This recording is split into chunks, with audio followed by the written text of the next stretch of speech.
خالد مقبول صدیقی جو ایم کے ایم پاکستان کے سربراہ ہیں، اب ان کا شاید کارڈ جو ہے وہ ایسا نہیں رہا اسٹیبلشمنٹ کے پاس کہ جس سے وہ ان کو آگے جانے کی اجازت دے سکے. لیکن دوسری جانب پوچھنا یہ چاہتا ہوں کہ کیا اب اسٹیبلشمنٹ جو ہے عالمی اور پاکستانی وہ ان کو ہٹا کر کے کسی اور کو لانا چاہتی ہے، اور کسی اور میں خالد مقبول صدیقی کی جگہ مصطفیٰ کمال کو، جنہوں نے بہت ماضی میں بھی بہت کچھ وعدے کیے، اور 2016 میں جب یہ پی ایس پی بنائی گئی اور اس کی جو بنیاد ڈالی گئی، وہ بہت دن تک تو اس کے سلسلے میں یہ سلسلہ رہا کہ اس سے یہ کراچی کی قسمت جاگ جائے گی اور یہاں کے لوگوں کو روزگار بھی ملے گی اور تعلیم کے دروازے بھی کھلیں گے. لیکن نہ روزگار ملے، نہ تعلیم کے دروازے کھلے، بلکہ سب بند ہونے میں مزید اور مضبوط قسم کے تالے لگا دیے گئے. تو اب صرف مصطفیٰ کمال اگر کسی بنیاد ہے ان کی، تو وہ صرف یہ ہے کہ وہ الطاف حسین کو گالیاں دے رہے ہیں، ان کے لوگوں کو گالیاں دے رہے ہیں. ان کی جو مصطفیٰ کمال صاحب جو ہیں وہ اس گالیوں سے کی بنیاد پہ جو خالد مقبول صدیقی کو بھی شاید اب کچھ دن میں وہ دینے لگے ہیں اگر یہ الیکشن نہیں ہوئے تو، اس لیے ان کے بھی، اور وہ رؤوف صدیقی کو میں نے آپ کو کل بتایا ویڈیو میں کہ رؤوف صدیقی کو بھی دے چکے ہیں، اور اس کے ساتھ جو ہیں عباس حیدر رضوی صاحب کو بھی دے چکے ہیں. جی ہاں، یہ خالد مقبول صدیقی صاحب کو بھی دینے کی تیاری کر رہے ہیں، بالکل ایسے ہی جیسے انہوں نے ماضی میں یہ سارا کام کیا. اور آپ کو میں بتاؤں کہ رؤوف صدیقی کے ارد گرد اور الطاف حسین کے سر کے نیچے، الطاف حسین نے ان کے سر پہ ہاتھ رکھا لندن سے اور بتایا کہ یہ بچہ کراچی کا ناظم ہوگا، اور نعمت اللہ خان صاحب کے مقابلے میں ان کو لا کے کھڑا کیا اور انہیں عزت دی اس شہر کے. لیکن آج وہ غداری کے سوا کچھ نہیں کر رہا. اس وقت جو شہر کی صورتحال ہے، شہر کی صورتحال یہ ہے کہ یہاں بد امنی کا، باقی چیزیں تو آپ چھوڑ دیں، سڑکیں ٹوٹی ہیں یا نہیں ٹوٹی ہیں، پھوٹی ہیں، بد امنی کا بدترین ریکارڈ جو ہے اس وقت ریکارڈ ہو رہا ہے. یعنی اس وقت کراچی میں تقریباً روزانہ ہی تقریباً 110 اور 115 اور 120 کے قریب موٹر سائیکلیں جو ہیں ان کو چھینا جاتا ہے اور اس کے بعد وہ لاپتہ.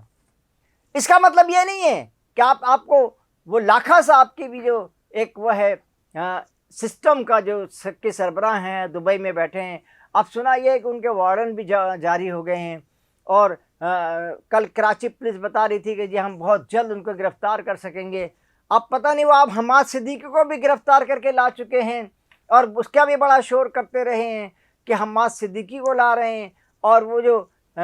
بلدیہ ٹاؤن کے جو واقعات ہوئے تھے ان کے قاتلوں کو کیفر کردار تک پہنچائے گا، بلکہ وہ بے کیف ہو کر کے رہ گئے، اور اب نہ کوئی کیفر کردار کو پہنچا رہا ہے، اور وہ تمام کے تمام لوگ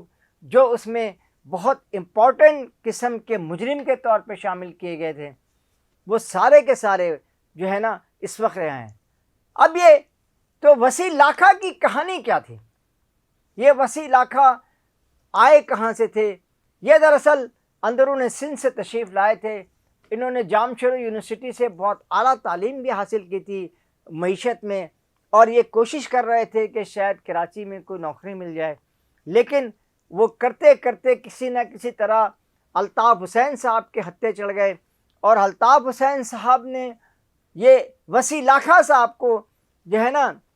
لیاری میں پوری طرح سے کنٹرول دیا. اور اس کی وجہ یہ تھی کہ وہ رحمان ڈکیت اور دیگر جو لیاری کے مجرمین پپو وغیرہ تھے ان کے خلاف کارروائی کر سکے، ہے نا. لیکن اس کے بعد اس وقت جو فہیم صدیقی کی اطلاع یہ ہے، جو فہیم صدیقی جو ہمارے ویڈیو بناتے ہیں ان کی اطلاعات یہ ہیں فہیم صدیقی کی، کہ اس وقت جو بھی بھتہ خوری کی کہانیاں کراچی میں چل رہی ہیں اور بدعنوانی کی جو چیزیں پروان چڑھ رہی ہیں، ان سب کے پیچھے کسی نہ کسی طرح وسیع لاکھا کا ہاتھ ہے۔ اب یہ کہاں حقیقت ہے، کیا کہانی ہے، یہ تو فہیم صدیقی ہی بتا سکتے ہیں، لیکن اس بات میں حقیقت ہے کہ اب جو کراچی کی پولیس نے، اور کل آئی جی صاحب اس کو بڑے سینہ پھلا کر ہمیں بتا رہے تھے، اور بتا رہے تھے کہ یہ کہ اب اس کا وارنٹ آ گیا ہے اور اب ہم اسے گرفتار کریں گے انٹرپول کے ذریعے، اور یہ کریں گے وہ کریں گے، لیکن کریں گے کیا یہ آپ کو بھی پتہ چل جائے گا، اور ہم بھی اپنی آنکھوں سے دیکھ لیں گے۔ گزشتہ 25-30 سال سے دیکھتے چلے آ رہے ہیں کہ نہ یہ گرفتار ہو رہے ہیں نہ وہ گرفتار ہو رہے ہیں، لیکن اس کے ساتھ ہی دوبارہ جو ہے، اب یہ بھی دیکھیں، میں آپ کو ایک اور بات بتا دوں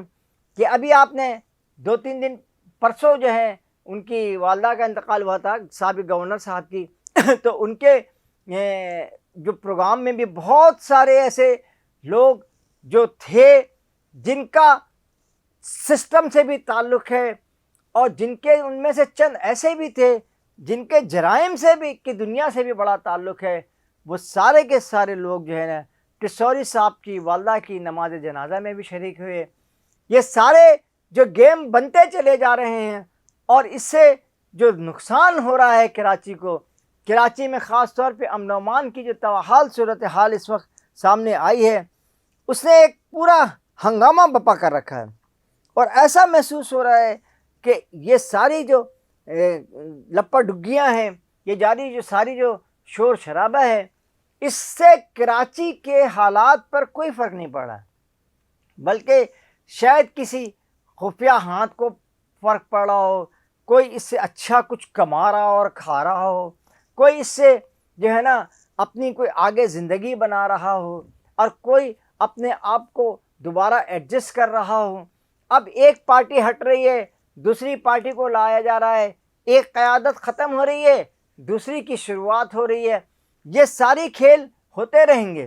اور آصف علی زرداری کے بارے میں تو بڑی عجیب سی باتیں آ رہی تھیں، لیکن کل انہوں نے بلوچستان کا دورہ کیا،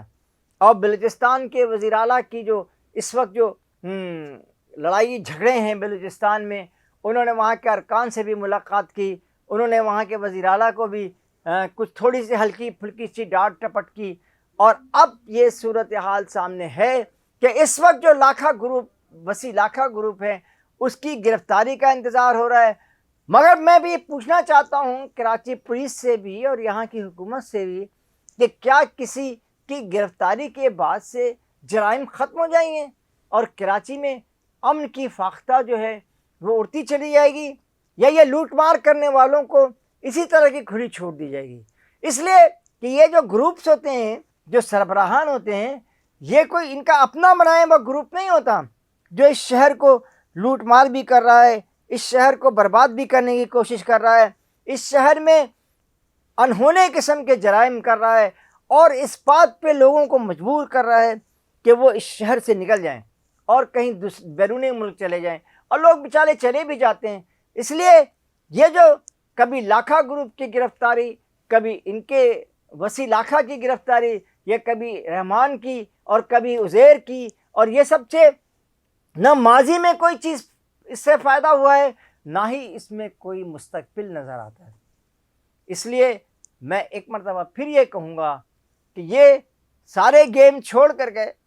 کراچی کو جو آپ کا معاشی ہب ہے، اس پر اس کو امن و امان دینے کے بجائے، کیونکہ آپ کو پتہ ہے تاجر و صنعت کار کا تو ہمیشہ ایک ہی اعلان ہوتا ہے کہ آپ ہمیں امن دیں، ہم آپ کو چمن دیں گے، لیکن بہرحال وہ کتنی چمن دیتے ہیں یہ بھی شاید آپ کو معلوم ہے۔ لیکن ایک بات ہمیشہ یاد رکھیں کہ اس شہر کو اگر آپ بقا اور سلامتی سے آگے بڑھائیں گے تو باقی دوسرے شہر بھی چلیں گے، اور اگر نہیں بڑھائیں گے تو کچھ نہ چلنے سے بھی ہو جاتا ہے اعزاز سخن، کچھ نہ کہنے سے بھی چھن جاتا ہے اعزاز سخن، ظلم سہنے سے بھی ظالم کی مدد ہوتی ہے۔ اچھا، اس پورے کھیل میں کہیں کہیں آپ کو کبھی کبھی کوئی جماعت اسلامی کا بھی کوئی ایک دو کام نظر آ رہا ہوتا ہے، اور وہ بھی اس میں شریک ہوتے ہیں، لیکن ان کے اس کام کو نہ دیکھا جاتا ہے نہ سمجھا جاتا ہے، اور اس کام میں اب وہ بھی آہستہ آہستہ کراچی کی سرحدوں سے پیچھے ہٹتے جا رہے ہیں۔ وہ کہہ رہے ہیں جی ہم لاہور میں جیتیں گے، ہم پشاور میں جیتیں گے، لیکن جماعت اسلامی کا جو بنیادی شہر ہے وہ کراچی ہے، اس لیے اس کو اس پر بھی توجہ دینی چاہیے۔ لہذا ان جرائم کو روکا جائے، ان جرائم کرنے والوں کے خلاف کارروائی کی جائے، ورنہ شہر کی تباہی کل بھی تھی اور آج بھی ہونے جا رہی ہے۔ اس کے ساتھ ہی قاضی جاوید آپ سے اجازت چاہتا ہے، حسب دستور آپ سے یہی کہتا ہے کہ اس کو سبسکرائب بھی کر لیں اور لائک بھی کر لیں۔ بہت بہت شکریہ۔ اللہ حافظ۔ السلام علیکم۔